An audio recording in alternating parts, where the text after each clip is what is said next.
पहले हमने अपराध ढके, फिर सबूत ढका, वैश्विक नेताओं की नज़रों से बचने के लिए ढक दिए झुग्गी झोपड़ियों को भी।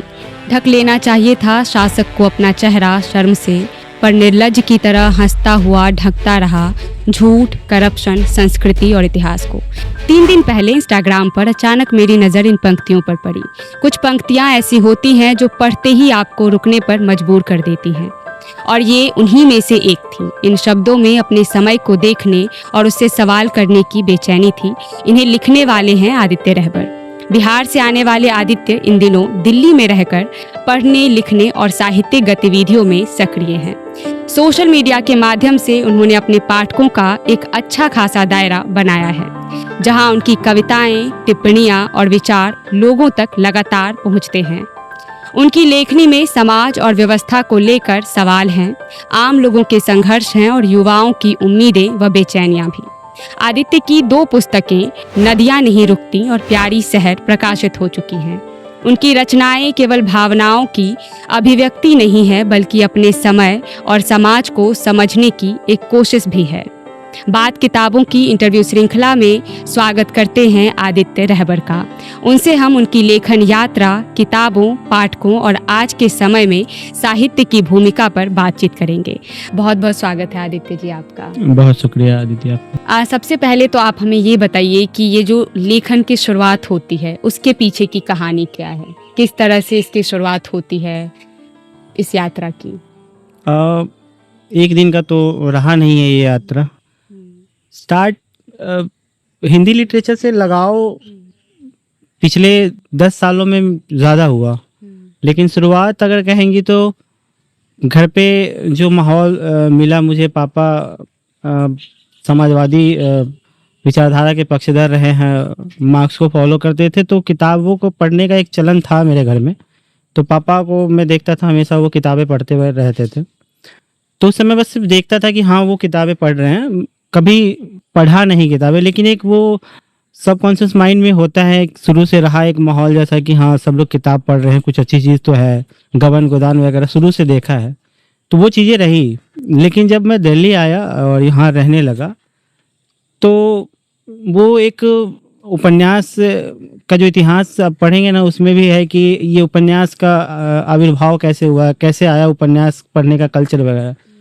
तो मुझे लगता है मेरे साथ भी वही हुआ जब मैं गांव से निकल के आया। ये आप गोदान की बात कर रहे हैं? नहीं, जैसे कि उपन्यास, कोई भी उपन्यास ठीक है का मतलब जन्म कैसे हुआ, किताबें पढ़ने का जो हुआ, उस हिसाब से मैं सोच रहा हूँ कि मेरे साथ भी ऐसा ही एग्जैक्ट हुआ। गांव से जब मैं निकल के आया, गांव में तो मनोरंजन के बहुत साधन थे, दोस्तों के साथ घूमना, खेलना, बातें करना, लेकिन जब मैं शहर में आया तो अचानक से पैक हो गया, कुछ नहीं था मेरे पास करने को। और सोशल मीडिया पे मैं थोड़ी थोड़ी कविताएं, कुछ कुछ छोटी छिटपुट लिखने लगा था। तो फिर यहाँ पे आने के बाद किताबें पढ़ना शुरू किया, और पढ़ते पढ़ते मुझे वो रुचि जग गई उसमें कि लगने लगा कि ये कुछ अच्छा चीज़ है जो हो रहा है। और फिर वैसे ही पढ़ने के साथ साथ मेरे मन में भी विचार आने लगे कुछ कुछ, तो सोशल मीडिया पे मैंने लिखना शुरू कर दिया, और ऐसे करके एक यात्रा अगर कहें तो वैसे ही शुरुआत हुई मेरी लिखने की। आपने बताया कि जो आपके पिताजी थे वो सोशलिस्ट विचारधारा से प्रभावित थे और उन्हीं को फॉलो करते थे, उस तरह की किताबें पढ़ते थे, तो घर में भी उस तरह का माहौल रहता होगा। लेकिन एक बात ये भी है कि क्या इस विचारधारा का प्रभाव आप पर भी पड़ा कहीं ना कहीं? हाँ, ये पड़ा है और ठीक ठाक पड़ा है। मुझे लगता है कि ये मेरे साथ एक सकारात्मक चीज़ रही कि एक युवावस्था में आने के समय से ही मुझे चीज़ों की एक समझ रही कि क्या गलत है। मैं खुद से डिसाइड करने लायक हो गया, चीज़ों का निर्णय लेना, किसी भी चीज़ को तार्किक तरीके से देखने की क्षमता मेरे अंदर आई कि हाँ कौन सा निर्णय सही है, कौन सा गलत है। एक मोटा मोटी आपको ना एक नज़र मिल जाती है कि आप तय कर पाएँ चीज़ों को। तो मुझे लगता है कि प्रभाव तो था ही पापा के इन सब से जुड़े रहने का। आप शुरू से ग्रामीण परिवेश से रहे हैं, फिर आप शहर में आए, तो क्या कुछ चेंज दिखता है ग्रामीण परिवेश से शहर के परिवेश में? क्या कुछ अलग दिखता है आपको? बहुत बहुत बड़ा चेंज है वो। मैं गांव और शहर में हमेशा अंतर करते रहता हूँ। मेरी कविताओं पे भी आप जब नज़र डालेंगे तो आपको गांव और शहर के बीच का अंतर आपको बार बार दिखेगा। उसमें गांव की समस्याएं अलग है और शहर की समस्याएं अलग है। एक कविता है कि शहर में अकेलापन मार देता है, गांव में भूख मार देती है। हाँ। मानो हम जीने के लिए नहीं, मरने के लिए बने हो। गांव और शहर के बीच ऐसी सड़क तो होनी ही चाहिए जो पेट और मन दोनों को जोड़ती हो। तो मुझे लगता है कि सबसे बड़ी समस्या तो यही रही है कि शहर में आने के बाद अब अकेला हो जाते हैं। मैं जहाँ रहता हूँ, मुझे नहीं लगता कि मैं उस गली में किसी से बात भी कर पाता हूँ कभी, या किसी को जानता हूँ, या कोई कभी रोक के मुझसे हाल चाल भी पूछ लेता हो, या मैं हिम्मत कर पाऊँ पूछने की, क्योंकि यहाँ सब लोग भागते रहते हैं। एक अलग तरह की दुनिया है। आप अगर मेट्रो में भी जाएंगे ना, तो आप देखेंगे कि हर व्यक्ति का सर झुका हुआ है और सब स्क्रीन देख रहे हैं। बाहर निकलेंगे तो भाग रहे हैं, मतलब कोई रुका हुआ नहीं है। मतलब प्यारी शहर में भी मेरी एक लाइन है, जब मैं खत लिख रहा हूँ शहर को, तो कि शहरों को कोई बेचैन आत्मा ने बसाया होगा, यहाँ हर कोई भागता रहता है। तो ये है, गांव में अभाव है, चीज़ें कम हैं, लेकिन वहाँ पे एक सामाजिक जो बनावट है ना, वहाँ बंध के रहने का एक इंतज़ाम है गांव में। हाँ, तो वहाँ वो मानसिक बेचैनी नहीं होती है। वहाँ अभाव से उपजी हुई मानसिक बेचैनी है, लेकिन ऐसे नहीं है। तो शहर में कहीं ना कहीं एक अकेलापन है, आप ये कह रहे हैं। तो इसका प्रभाव भी आपकी रचनाओं पर दिखता है कहीं ना कहीं, अकेलेपन का, क्योंकि जब आप अकेले रहते हैं तो आप कई सारी चीज़ें सोचते हैं और उसी विचार से कहीं ना कहीं कविता का भी जन्म होता है कई बार। तो इसका कुछ प्रभाव पड़ा है आप पर? मैं तो अब पहले क्या था कि मैं अकेला नहीं रह पाता था। मेरे साथ होता था कि मैं कोई ना कोई चाहिए होता है साथ में हमेशा। अगर मैं कोई काम नहीं है तो मैं किसी दोस्त के पास चला जाऊंगा, रहूंगा। लेकिन अब शहर में आने के बाद मैं एकांतिक जैसा हो गया हूँ कि नहीं है कोई, फिर भी कमरे में पड़ा रहूंगा। हाँ। कट जाएगा, दिन कट जाएगा। हाँ। तो ये शहर सिखा दिया है इस तरीके से रहना। तो ये इसका मुझे लगता है कि ये नकारात्मक प्रभाव मेरे ऊपर पड़ा है। और ये कविताओं में, मेरे लेख में, या मेरे लेटर्स में आप जब पढ़ेंगी तो उसमें दिखेगा आपको कि मैं बहुत अकेलापन महसूस कर रहा हूँ, झेल रहा हूँ, या आसपास की चीज़ों को उसी नज़रिए से देख रहा हूँ। तो ये बहुत होता है और मेरी रचनाओं में तो खूब भरे हुए हैं ये सब। आपने कहा कि नकारात्मक प्रभाव पड़ा है, लेकिन मेरा मानना ये भी है कि कहीं ना कहीं जब हम अकेलेपन में होते हैं और बहुत सारी चीज़ें सोचते हैं, उससे एक सकारात्मकता ये निकलती है कि हम बहुत कुछ रच पाते हैं। जैसे आपने किया, जब आप अकेले थे तो आपने बहुत कुछ लिखा भी उस चीज़ को लेकर। तो आपको नहीं लगता कि कहीं ना कहीं ये कुछ चीज़ों को लेकर सकारात्मक भी है, अकेलापन होना? मुझे लगता है कि ये ट्रेजेडी है लिखना, हाँ। अकेलापन महसूस करके लिखना। हाँ। मैं अगर मुझे दो विकल्प दिए जाएंगे कि तुम अकेलेपन में रह के कुछ रच लो और तुम लोगों के बीच अपना जीवन जियो, तो मैं लोगों के बीच रह के अपना जीवन जीना ज़्यादा पसंद करूंगा लिखने तो शोर शराबे में लिखी जा सकते हैं, फिर लोगों के नहीं बीच लिखूंगा में मैं। मुझे कुछ लोग कहते हैं कि प्रेम वही करते हैं जिनको प्रेम वही लिखते हैं जिनको प्रेम नहीं मिलता है। जिनको प्रेम मिल रहा होता है वो प्रेम करते हैं, लिखते नहीं है। तो मुझे लगता है कि जब मुझे साथ मिलेगा तो मैं साथ को जीऊंगा, लिखूंगा क्यों। तो अकेलापन, मुझे नहीं लगता कि अकेलापन एक बहाना है लिखने का। हाँ, वो एक व्यक्तिगत अनुभव है। वो अनुभव आप कहीं भी कर सकते हैं, अकेलेपन में भी, भीड़ में भी। और इसका एक बहुत बड़ा कारण नहीं लगता कि अकेलापन होगा तभी हम लिख पाएंगे। जी। आप बिहार से आते हैं और इससे पहले भी मैंने इसका जिक्र किया है, लेकिन ये सवाल पूछना इसलिए भी ज़रूरी हो जाता है जब आप अपनी रचना लिखते हैं। तो आप बिहार से आते हैं तो उसका, वहाँ की जो संस्कृति है, वहाँ का जो समाज है, उसका प्रभाव आपकी रचनाओं पर कितना दिखता है?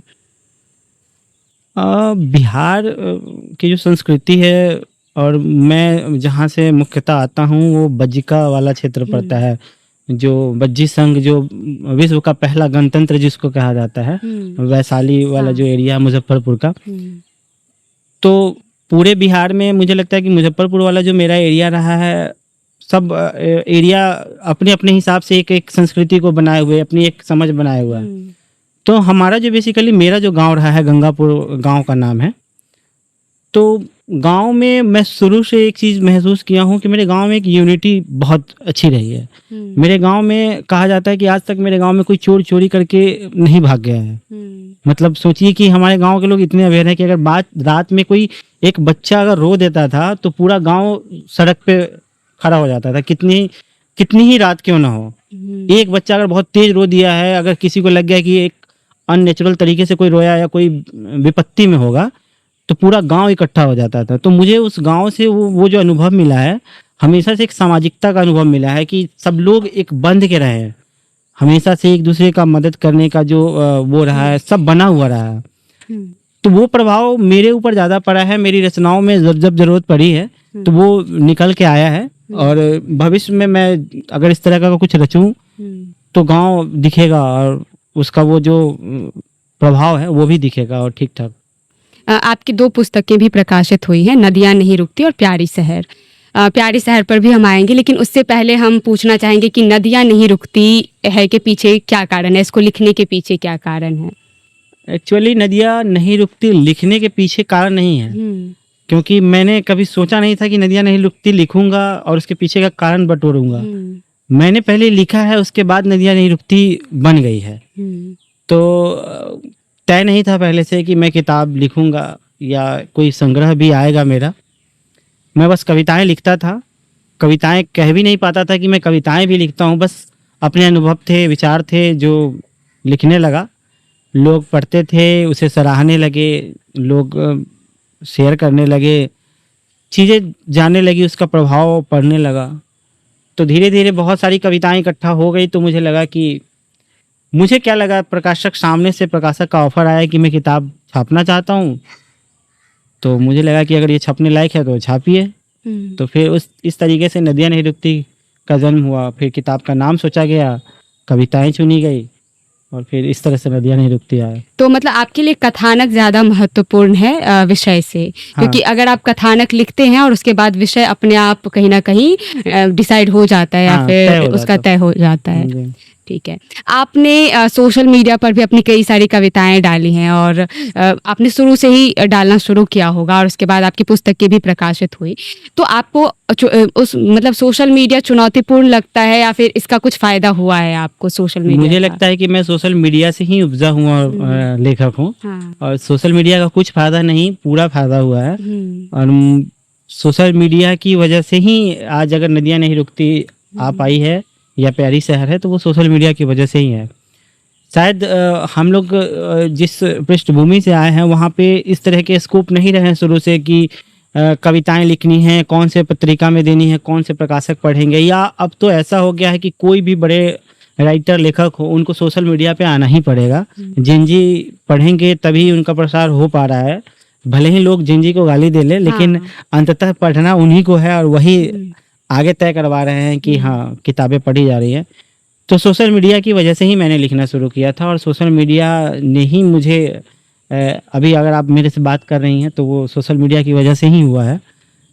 किताब आई सोशल मीडिया की वजह से, लिखना शुरू किया वहीं से।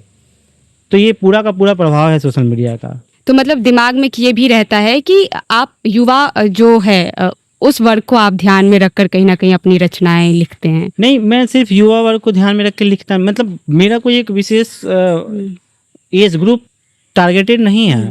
मैं बस लिखता हूँ, लोग अपने हिसाब से ले लेते हैं। इंस्टाग्राम की वो आप जब जाएंगे अपने किसी भी पेज को आप जब खोलेंगे तो उसमें बहुत सारी चीज़ें रहती हैं कि आप कौन से सिटी के लोग आपको ज़्यादा फॉलो कर रहे हैं, कौन से एज ग्रुप के लोग आपको ज़्यादा पढ़ रहे हैं। तो मैंने देखा तो मुझे उसमें दिखे कि वो 25 से 35-40 साल के एज ग्रुप के लोग मुझे पढ़ रहे हैं ज़्यादा।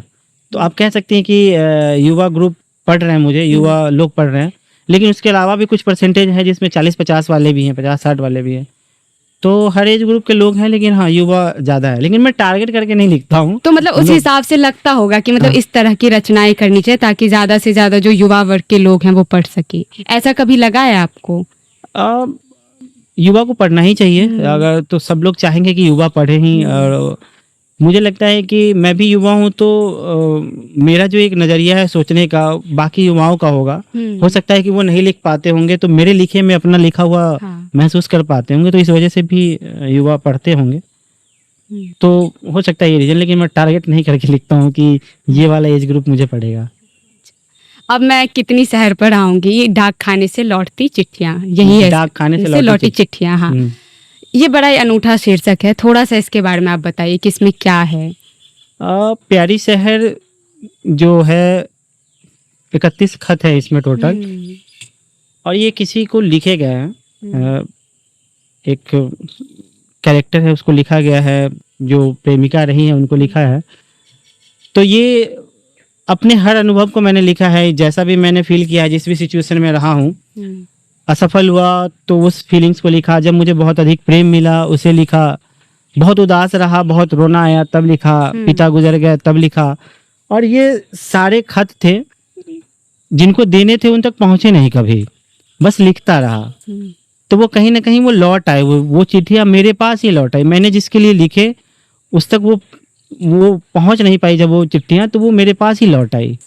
तो शायद इसी वजह से मैंने वो नाम रखा कि डाक खाने से लौटी हुई चिट्ठियाँ, क्योंकि जब आप खत लिखते हैं तो आप चाहते हैं कि जिसके लिए ये खत लिखा गया है वो उन तक पहुंच जाए, लेकिन ऐसा हुआ नहीं कभी। तो शायद इसीलिए हमने वो नाम रखा कि डाक खाने से लौटी हुई चिट्ठियाँ है ये, और बस यही था उसका।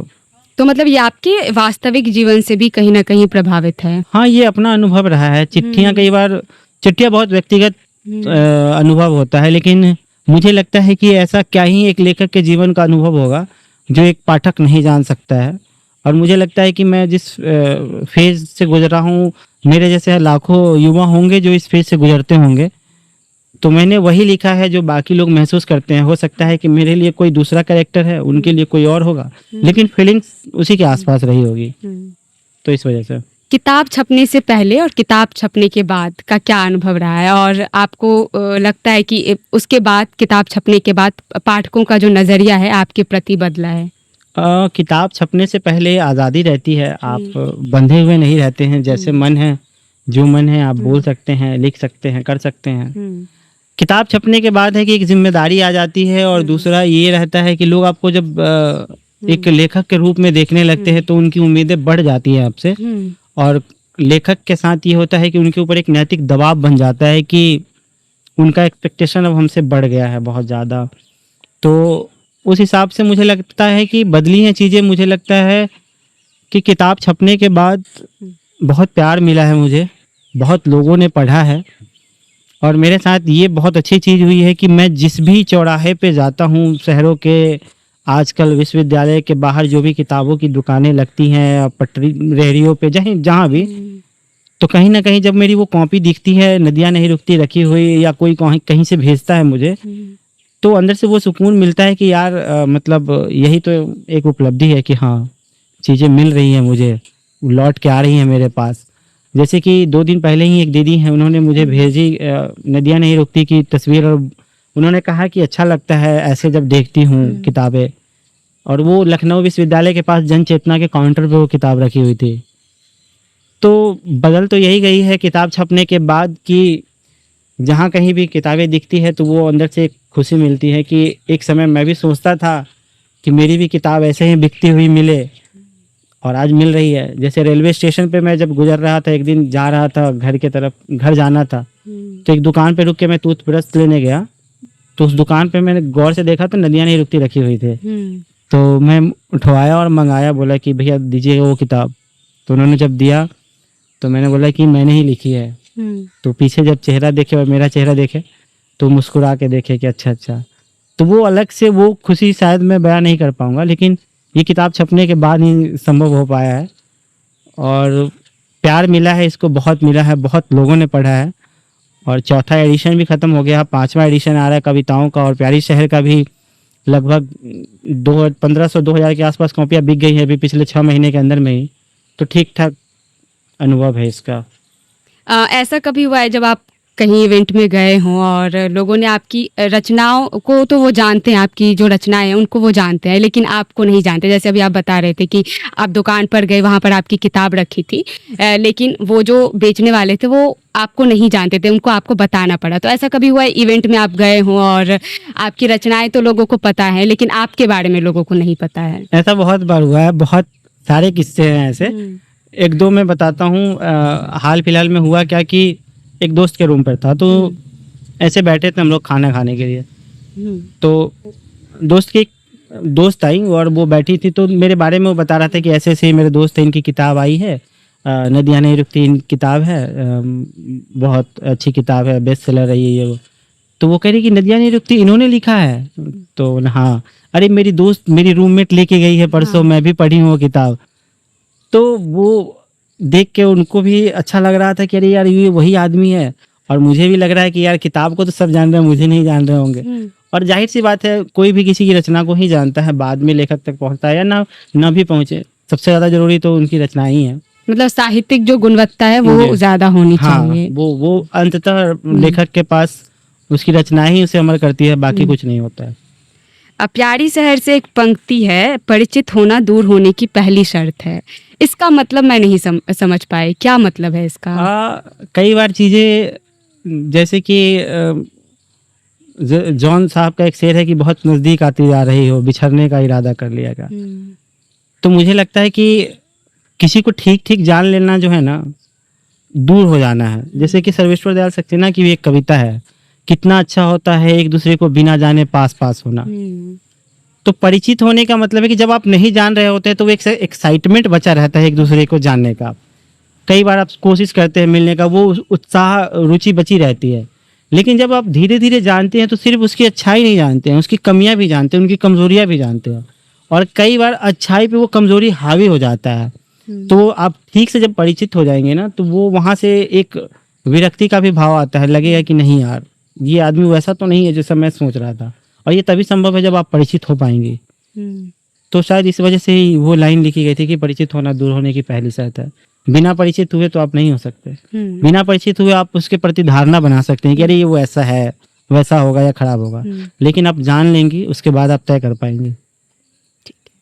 आपकी जो कविता है ये नदियाँ नहीं रुकती, तो इसमें बहुत सारी ऐसी कविताएं हैं जो सत्ता से भी सवाल करती हैं कहीं ना कहीं। तो इसके पीछे का क्या कारण है, इसको लिखने का क्या कारण है, ये प्रेरणा कहाँ से मिली आपको, किस तरह की कविताएं आपको लिखनी, क्योंकि उसमें कहीं ना कहीं समाज का आईना भी दिखता है। प्रेरणा क्या रहा, मतलब मैं जैसे कि स्टूडेंट रहा, तो मुझे जब स्टूडेंट के विरुद्ध नीतियां लगी या अव्यवस्था जैसे पेपर लीक के मामले हो रहे हैं अभी, तो मुझे वो क्रोध होगा, क्षुब्ध होगा ही मैं उसको लेके। तो मेरे पास क्या है कहने के लिए, मेरे पास वही तरीका है कि मैं सवाल करूंगा, विरोध करूंगा। तो बस वही किया है मैंने शुरू से।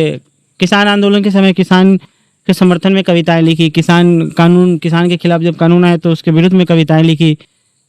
तो मेरे लिए वही अभिव्यक्ति रही है। मैं जैसे देख पाता हूँ सरकार की नीतियाँ, जैसे मुझे लगता है कि नहीं ये फेवरेबल नहीं है, तो मैंने उसके विरुद्ध कविताएं लिखी। तो इसमें मुझे नहीं लगता कि बहुत बड़ा काम भी मैंने कर दिया होगा। लेकिन हाँ, ये था कि मेरे पास यही माध्यम है कहने का, मैं अपनी बात ऐसे ही रख पाऊंगा कविताओं के माध्यम से। तो मैंने बस वैसे ही रखा उसे। हाँ, सत्ता से सवाल पूछने के कई तरीके हो सकते हैं और साहित्य भी उसका एक अपना तरीका है। तो क्या ये लिखते वक्त कभी आपको ऐसे डर सा लगा है कि अगर सत्ता से सवाल पूछूंगा तो क्या होगा या फिर क्या हो जाएगा? डर जैसा कुछ नहीं लगता मुझे। डर क्या ही लगेगा, शुरू से मेरे दादाजी शुरू से आंदोलनों में हिस्सा लेते रहे, पापा भी रहे। तो ये सब डर जैसा कुछ था ही नहीं मेरे मन में कि क्या कर लेंगे लोग या ऐसा कुछ। हाँ, लिखते रहा। और सबसे पहली बात यही है कि अगर आप रचना कर रहे हैं, लिख रहे हैं, तो डरेंगे तो सब आप रचना नहीं कर पाएंगे। तो फिर एक ही तरीका है, या तो आप सत्ता के साथ बैठ के उसके चरण चूम ले, या वो वाचन कवि बन जाएं कि उनका महिमा मंडन करना है। और नहीं तो जब आप लिख रहे हैं तो खुल के लिखें।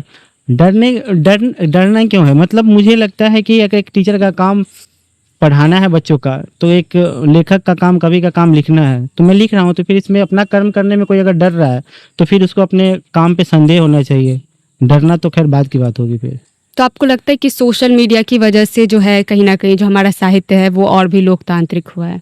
बहुत ज़्यादा हुआ है। मुझे नहीं लगता है कि पिछले 20 साल पहले अगर आप उठा के देखें, 15 साल पहले और अब के समय में जितना आप खुल के लिख पाए। हालांकि जिस तरीके की नीतियाँ अब बनने लगी हैं और जिस तरीके का माहौल अब बन रहा है, मुझे लगता है कि इस पे भी अंकुश लगाया जा रहा है और चीज़ें थोड़ी वो दबाई जा रही हैं। लेकिन फिर भी ये अभी सबसे बेहतर समय है जहाँ खुल के बोल सकते हैं लोग।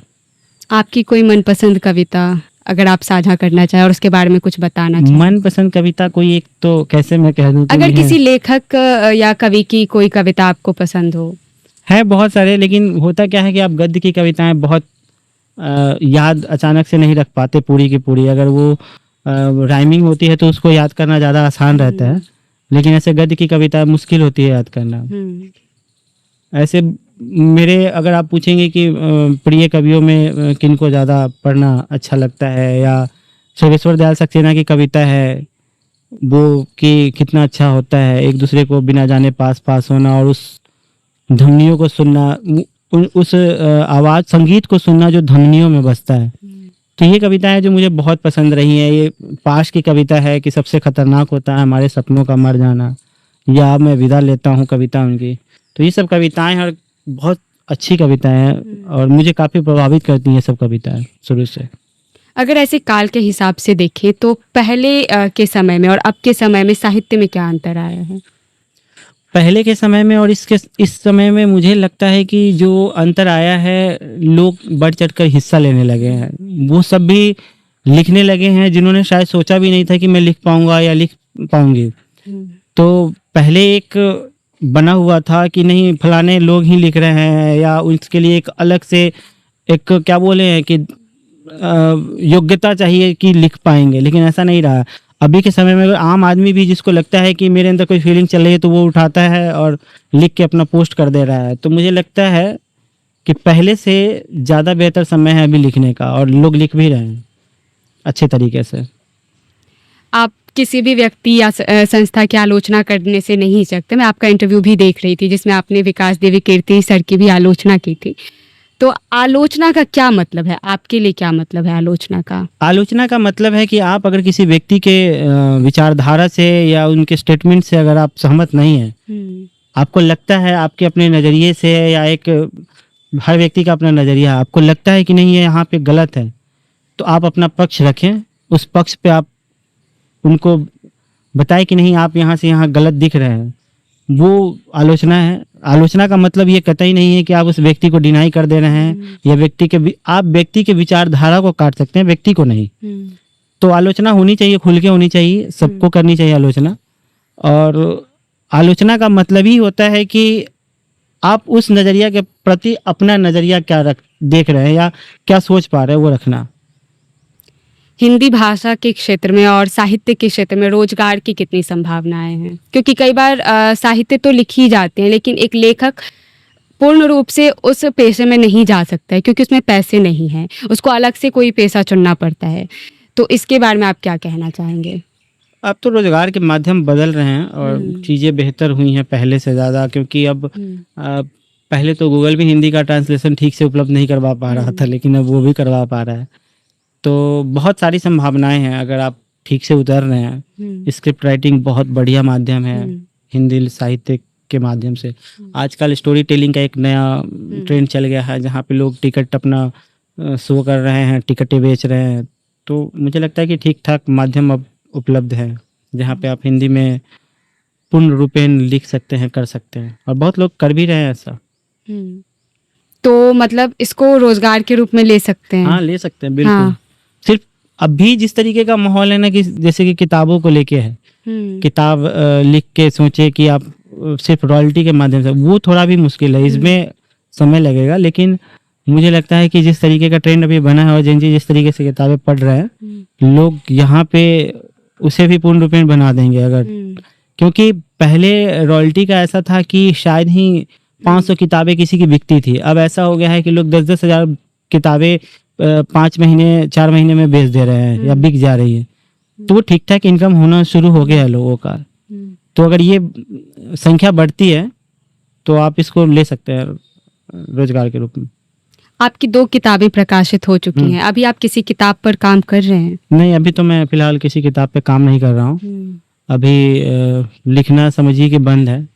हाँ, लेकिन प्लान चलते रहता है और जिस दिन वो बन जाएगा तो फिर लिखूंगा।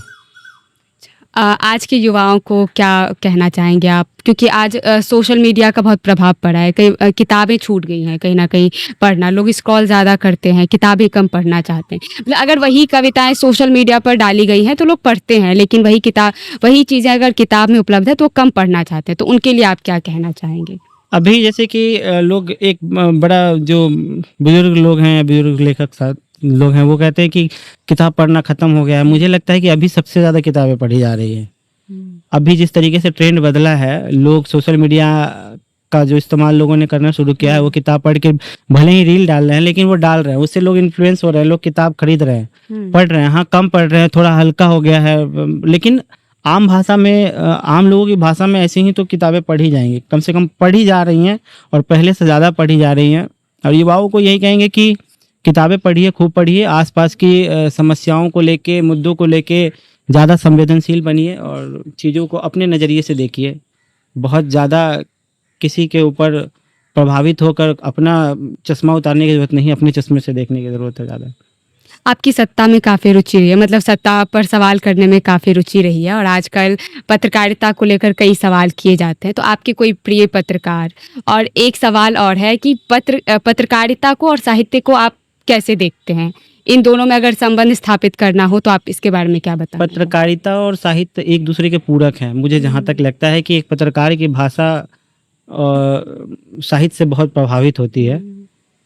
मुझे लगता है कि रवीश की भाषा अगर आप देखेंगे तो काफ़ी सहज और सरल भाषा है। तो मुझे लगता है कि साहित्य का प्रभाव पत्रकारिता पे बहुत ज़्यादा है और जो लोग भी जो सुलझे हुए पत्रकार दिखेंगे, पत्रकार का मतलब मुझे नहीं लगता है कि अगर आप किसी से सवाल कर रहे हैं या डिबेट कर रहे हैं तो चिल्लाना है, मारपीट करना है। और वो जिसके पास भाषा नहीं होगी ना, जिसके पास शब्द नहीं होंगे ना, वही चिल्लाएंगे। और जो चिल्ला रहे हैं समझिए कि उनके पास भाषा नहीं है, भाषा बची ही नहीं उनके पास, शब्द बचे ही नहीं है, वही चिल्ला रहे हैं। तो बहुत बड़ा संबंध मुझे लगता है कि साहित्य का पत्रकारिता से है। और अभी इस मामले में बहुत अच्छे लगते हैं कि उनकी भाषा बहुत अच्छी है, उनका व्यंग करने का स्टाइल बहुत अच्छा है। आप अगर भाषा के माध्यम से देखेंगे तो बहुत हद तक आपको सौरभ द्विवेदी बहुत अच्छे लगेंगे भाषा के मामले में। उनकी भाषा अच्छी है, उनकी आइडियोलॉजी कैसी है इस पे तो बात करना नहीं है, लेकिन भाषा ठीक है उनकी। तो मुझे लगता है कि ये है ज़रूरी। अंत में अपनी कोई एक कविता, अपनी कोई मनपसंद कविता जो आप सुनाना चाहेंगे?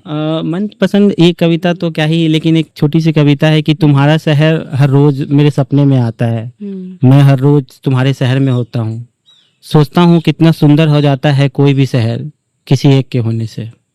बहुत बहुत शुक्रिया आदित्य जी। तो यह इंटरव्यू यहीं पर समाप्त करते हैं। मिलते हैं ऐसे ही एक महत्वपूर्ण शख्सियत के साथ। धन्यवाद।